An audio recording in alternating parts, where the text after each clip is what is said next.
Hi friends, video కనుక నచ్చినట్లయితే తప్పకుండా లైక్ చేయండి. సూర్యప్రతాప్ కోపంగా అక్కడి నుంచి వెళ్ళిపోతాడు కదా.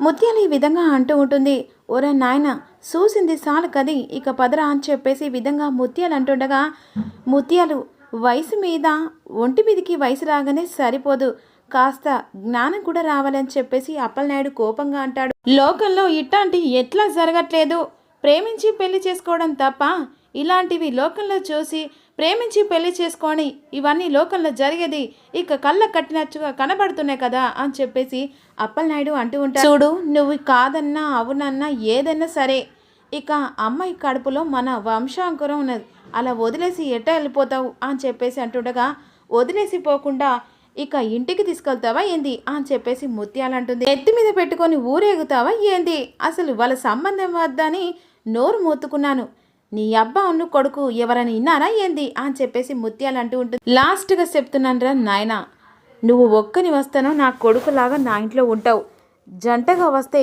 మేం మాత్రం ఇంట్లో ఉండం అని చెప్పేసి ఇక ముత్యాలు రాజును బెదిరిస్తూ ఉంటుంది. అది కాదమ్మా, ఇప్పుడు రూపమ్మ కడుపులో పెరుగుతుంది ఈ ఇంటి వారసుడు, రూపను అలా అర్ధంతరంగా వదిలేసి ఎలా రావను, అంతేకాకుండా ఇప్పుడు అయ్యగారు కూడా రూపను వదిలేసి పోయాడు, అలాంటప్పుడు నేను ఎలా వదిలేసి వస్తాను అని చెప్పేసి రాజు ఈ విధంగా ముత్యాల్ని ఎదిరిస్తూ ఉంటాడు. ఓర నాయన, నువ్వు ఇట్టా మాట్లాడావనుకో నేను చచ్చిపోతానురా. అమ్మ చచ్చిపోయింది నువ్వు కాదమ్మా, నేను చచ్చిపోయాను, ఎందుకంటే 10 మందిలో విలువపై ఇప్పుడు నేను చచ్చిపోయాను. శ్వేత నుంచలి, ఇక రూప నుంచలి, రేణుక నుంచలి, ఇవన్నీ 3 బంధాలని చెప్పేసి నన్ను ఇంత ఆగమాగం చేసి ఇదంతటి కారణం నువ్వే అమ్మ. ఎందుకంటే ఒకప్పుడు ఇక రూప మెడలో తాళి కట్టాను, రేణుక నా మీద ఆశపడింది, ఇప్పుడు మనకు డబ్బు హోదా రాగానే ఇక శ్వేత మెడలో అని చెప్పేసి 10 మందిలో విలువ పోయింది నాది అని చెప్పేసి ఇక రాజు కోపంగా మాట్లాడుతూ ఉంటాడు. ఇదంతటి కారణం నువ్వే అమ్మ, నువ్వే, ఎందుకంటే నువ్వు నాకు దూరం అయితే నేను బ్రతకలేదని చెప్పేసి ఈ విధంగా నువ్వు ప్రతి ఒక్క మాట చెప్పినా విన్నాను, ఎందుకంటే నీ హెల్త్ బాగలేదు కాబట్టి. దాని వెనకాల ఇంత ఇంత జరిగినా కూడా నేను సైలెంట్గా ఉన్నానంటే ఇక నువ్వు నాకు ఎక్కడ దూరం అవుతావని చెప్పేసి ఇదంతా ఆలోచించాను కది. నా చేతులార జీవితం నేను సర్వనాశనం చేసుకుంటానని కాదు, రూపను ఇలా వదిలేసి నేను రాను, ఎందుకంటే కడుపులో పెరుగుతున్న బిడ్డ తండ్రిగా నేను ఒక నమ్మకంగా ఈరోజు ఉండకపోతే ఇక నేను పుట్టి కూడా నా జన్మ కూడా వ్యర్థమే అని చెప్పేసి ఇక ఎదురు తిరిగి ముత్యాలకు మాట్లాడుతుండగా రాజు మాటలు విని ముత్యాలు ఒక్కసారిగా షాక్ అయిపోతుంది.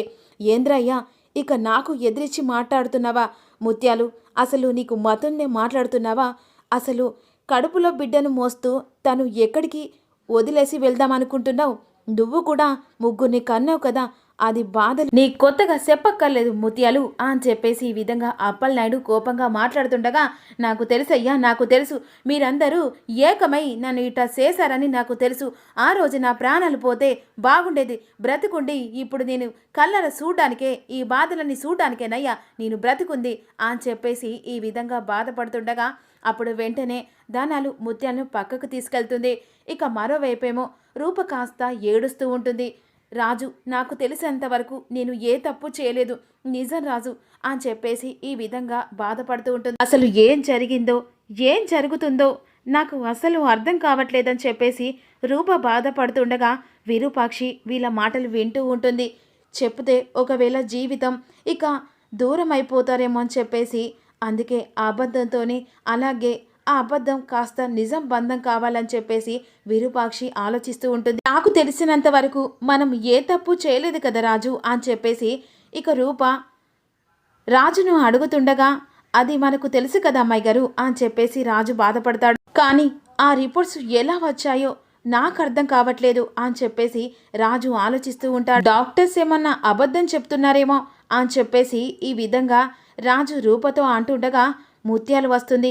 ఒరే నాయన, ఇదంతా కాదు కానీ డాక్టర్ని కలిసి నిజాలేంటో బయట పెడదాం, అంతేకాకుండా ఇక నేను ఒకటే చెప్తున్నాను, ఈ ఇంటి వంశాంకురుడని నువ్వు అంటున్నావు కదా, ఇక రూపకు అబోషన్ చేయించు, అప్పుడు రూపకు నీకు సంబంధం ఉండదు అని చెప్పేసి ఒక్కసారిగా ముత్యాలు మాటలు విని అందరూ షాక్ అయిపోతారు. మరోవైపేమో విరూపాక్షి ఒక్కసారిగా ముత్యాల మాటలు విని షాక్ అయిపోతుంది. ఇక వెంటనే అప్పలనాయుడు విరూపాక్షిని అంతకు ముందే కలుస్తాడు. జరిగిందంతా విరూపాక్షి అప్పలనాయుడుకు చెప్తూ ఉంటుంది. ఇక నేను నిజం చెప్పింది కాస్త అబద్ధమే అప్పలనాయుడు. ఏమంటున్నా అమ్మగారు? నిజం. రూప తల్లి కాదు, ప్రెగ్నెన్సీ కూడా కాదు. ఎందుకంటే ఆ అబద్ధంతో ఒక బంధం ముడిపడుందని డాక్టర్తో అబద్ధం చెప్పాను. ఈరోజు శ్వేతరాజులు పెళ్ళి అయిపోతే నా కూతురు జీవితం సర్వనాశనం అయిపోతుందని ఇక ప్రెగ్నెన్సీ అని ఆ డాక్టర్తో అబద్ధం చెప్పాను. రిపోర్ట్లను అలా సృష్టించాను. ఒకవేళ రాజుకు పెళ్ళైతే ఇక రూప నా జీవితంలాగా సర్వనాశనం అయిపోతుందని చెప్పేసి భయంతో అలా నిర్ణయించుకున్నాను. ఇక ఆ దేవుడి దయ వల్ల ఆ డాక్టర్స్ కూడా నాకు హెల్ప్ చేశారు. రిపోర్ట్లను అందరి ముంగట ఇక రూప ప్రెగ్నెన్సీ అని చెప్పారు అని చెప్పేసి ఈ విధంగా విరూపాక్షి అప్పలనాయుడుకు చెప్పేసరికి అమ్మోరు ఇక ఎలైనా సరే ఈ అబద్ధం కాస్త నిజం కావాలి. ఎట్టయినా ముత్యాలకు తెలిసిందంటే ఒక్క క్షణం కూడా ఆలోచించకుండా ఇక మళ్ళీ శ్వేతరాజులు పెళ్లి చేస్తుంది. అందుకనే ఈ అబద్ధాన్ని కాస్త నిజం చేసి రూపమ్మను రాజును ఎలాగైనా ఇక ఒకటి చేయాలి. అందుకే అప్పలనాయుడు ఎలాగైనా ఒకటి కావాలని ఇలాంటి నిర్ణయం తీసుకొని డాక్టర్ ద్వారా ఇక సూర్యప్రతాప్కి అందరికీ నిజం తెలిసేలా ఇలా చేశాను. అమ్మగారు ఒక జీవితం కాపాడడానికి ఇలా చేశారు. తప్పేం కాదు కదా. ఇక అలాంటప్పుడు తప్పు చేసిందని ఎలా అనుకుంటారు?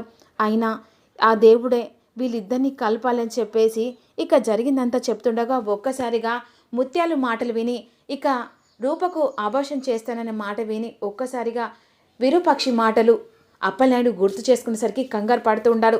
అప్పుడు వెంటనే ముత్యాలు అని చెప్పేసి గట్టిగా అరుస్తాడు. నీకేమైనా మతి ఉందా?